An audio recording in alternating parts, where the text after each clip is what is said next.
দেউতা মই বিয়া পাতিম, মোৰ কাৰণে এজনী 18 বছৰৰ ছোৱালী বিচাৰি দিয়া। যদি 18 বছৰৰ ছোৱালী নাপাওঁ তেন্তে 6 বছৰৰ 3টা নহ'লে 9 বছৰৰ 2টা হ'লেই চলিব। দেউতা মোক এটা চশমা কিনি দিয়াচোন, মই দূৰৰ বস্তু খুব কম দেখা পাওঁ। আচ্ছা, তই কি সূৰ্য দেখা পা? হয়, দেখা পাওঁ তো। তেন্তে সূৰ্যতকৈ দূৰত আৰু দেখিবলৈ কি বস্তু আছে? তই এইটো কি মেটচ বক্স আনিছা?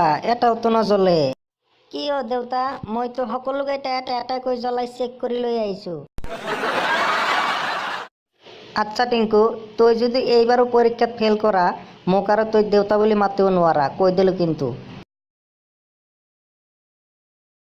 কি হ'ল, তোৰ ৰিজাল্ট কেনেকুৱা হ'ল? একোৱেই নকলি দেখোন।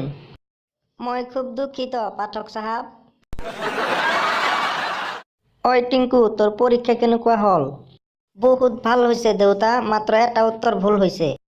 বহুত ভাল কথা, বাকী এটা শুদ্ধ হৈছে। নহয়, বাকী কেইটাতো লিখিবই পৰা নাই। দেউতা, মই কিন্তু ফেচবুকত ছোৱালীৰ নাম দি 5টা ফেক আইডি খুলিছো। কি কৈছা বদমাছ? তোৰ খাই কোনো কাম নাই এইবোৰ কৰি ঘূৰি ফুৰা, আৰু এইবোৰ কথা মোক কিয় কৈ আছা?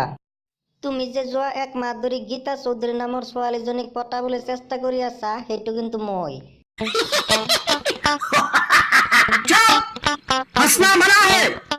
ভাল লাগিলে লাইক কৰক আৰু চেনেলটো ছাবস্ক্ৰাইব কৰক।